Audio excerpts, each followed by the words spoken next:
Today, I want to show you some examples of dampening that I use, and I want to talk about when I dampen a drum, why I dampen a drum. I just kind of want to create a safe space for all of us to explore all our dampening questions.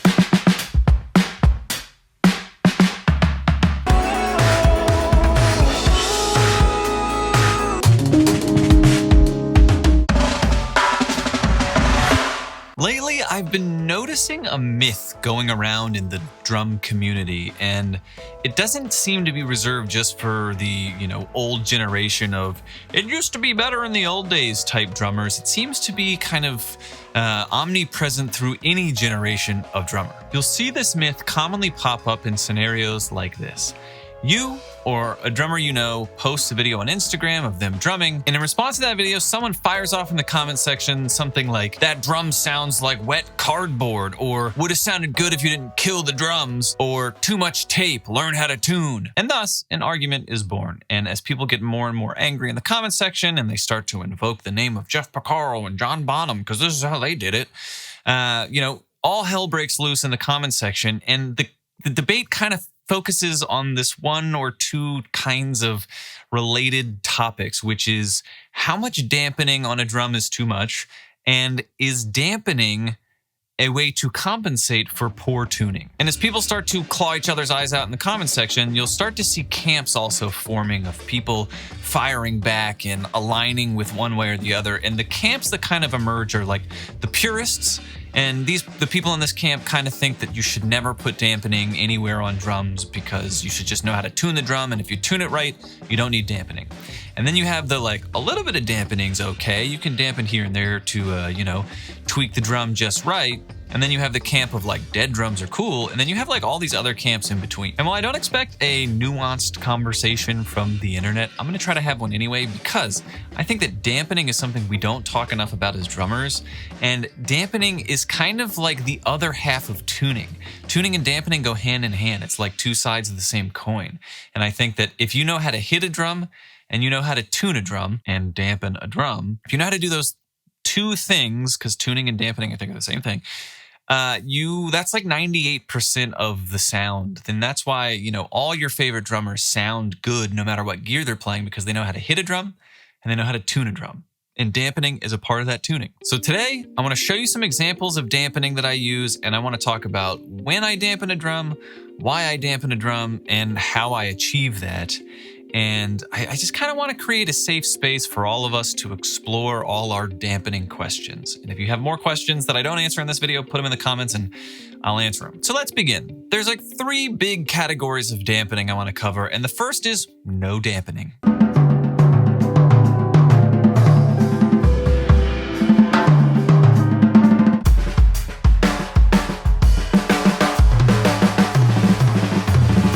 When do I use this no dampening technique? Well, when I want maximum sustain or ring in a drum, I want the drum to sound as natural as possible, as transparent as possible, and I want to get the most sensitivity and dynamics out of a drum. The more dampening you use, the more you limit the dynamic range and the sensitivity, and the less dampening you use, aka when there's no dampening, you can play any part of the drum, you can play it any dynamic, and you're gonna get a different sound. I love my Sugar Percussion painted poplar snare. It's right back there. I never put any dampening on it. It sounds amazing. It's super dynamic, and it gets me multiple sound sources because there's no dampening, and I can kind of just play it wherever on the head. I can play it at a bunch of different tunings, and it just kind of sounds beautiful and transparent, and it just sounds like a snare drum. What you'll need to achieve the no dampening sound is the ability to tune a drum and hit a drum really well, which I'll get to in a second. And then you'll also need usually fresh heads are better. I'm actually a person who doesn't change heads that frequently, but if you really want to have a drum that has no dampening on it at all, the newer the heads, probably the better it's going to sound, because that's when the drum heads are kind of at their most, they have their highest potential to just sing beautifully. And the more dead, the older the head is, sometimes it gets hard to tune. And I often find with drums that have very little dampening on it, when I'm trying to tune it and it's just not quite sounding right and I can't get it to sound like I want to in my head, usually that's when I know, I bet you this head has been on here longer than I thought, and I'll get a new head, and then it's way easier to tune. So how to achieve this no dampening sound? Like I said, you need to be able to tune a drum really well, and not just tune the batter head, which most of us just focus on, but also tune the resonant head. And if it's a snare drum, also really tweak around with the snare wire settings. Snare wire tension is a huge part of a drum sound, and just a little quarter of a turn one way or the other can sometimes totally change how a drum sounds. I'm not going to get into how to tune a drum in this video. If you want a deep dive on that, I have a course called Drum Recording for the Working Musician, and there are 7 lessons in that course fully dedicated to tuning a drum, muffling a drum, dampening a drum. And so if you want to deep dive on that, you can get 7 lessons within that course. And you also learn how to like do drum cover videos and do basic mixes and learn how to record with just your iPhone or one mic or whatever. So if you want to deep dive in tuning, there's a link in the description for Drum Recording for the Working Musician, which has 7 of those tuning lessons all in there for each individual drum, kick drum, tom, snare, like all that stuff. So go check that out if you want to know more about tuning. The second dampening scenario that I find myself using a bunch is just a little bit of dampening.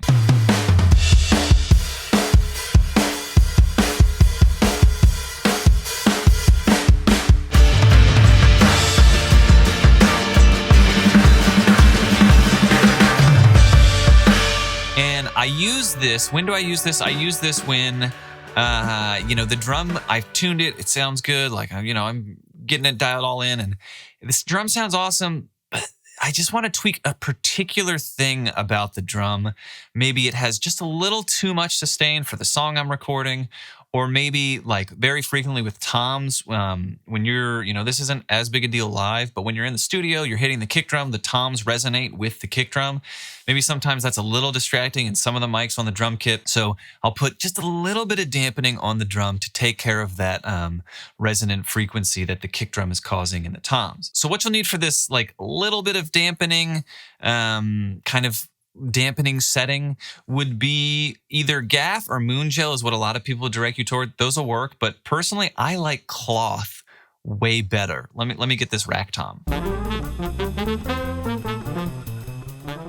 Sorry, I'm moving very slow. I broke my rib over the holiday break, and I don't move quite like normal yet. Okay, so you'll see on this rack tom, I have a little piece of cloth and a binder clip, if you can see that. Like a little binder clip that you would use to like put papers together, and a little piece of cloth. And the reason I like using cloth is because when you're using cloth to dampen, when you strike the drum head, the cloth will pop up off the head of the drum will resonate, and then the cloth will fall back down on the drum head. So it's kind of like an acoustic noise gate. And with the cloth, you can change how much cloth is draped over the drum head. This is just a little piece across that much, but you could do that, and it would be a totally different effect on the drums. And I like this method because I find with moon gel and gaff tape, when you stick that on, it's just stuck on the head. And the more you add, the more it kills the drum. So the cloth is nice because even if I have it draped over the head like this is going to totally stop that kick drum resonant frequency thing on the tom. But when I hit the drum, it's still going to have tone because this whole thing will flop up. So it's just, I find it's a way to way more dial in how much dampening you're getting without just killing the tone of the drum. So I really like cloth dampening the drums. But there are times like live situations, cloth isn't always cool to have, like binder clips and all that stuff. So a lot of times I'll just do a little bit of moon gel, a little bit of gaff tape on certain drums to take care of like weird frequencies that are ringing, or again, like resonant frequencies from other drums. And how to achieve it, it's really just kind of like, I try to add as little amount of dampening as possible until it finally takes care of that specific frequency or problem I was trying to solve. And the third level of dampening that I use is like a lot of dampening. Fire is burning, it's not burning.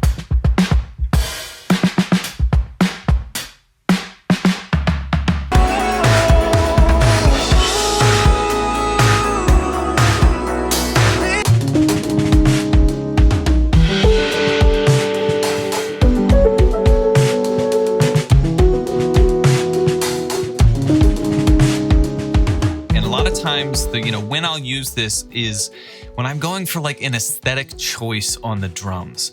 So like, when you've heard terms like gush or bush or goof, like those terms to me are terms that are only achievable with like lots of gaff or lots of something. In this third phase, this is kind of like the dampening is what makes the drum sound. And that's why I think dampening is so important. A lot of these drum sounds you can't achieve without dampening. There's no drum with no tape, no cloth, no nothing on it that you're going to be able to get to sound like some of these sounds, like the bush, like that kind of bush or gush, that kind of drum sound. You have to use dampening to get it. There's no other way to do it. A couple of my favorites are, I have this little 12-inch drum that has a cloth under the rim. And this just gets me like lo-fi, some kind of hip hop stuff. There's certain, when I tune it down, you can get a gush thing happening with this.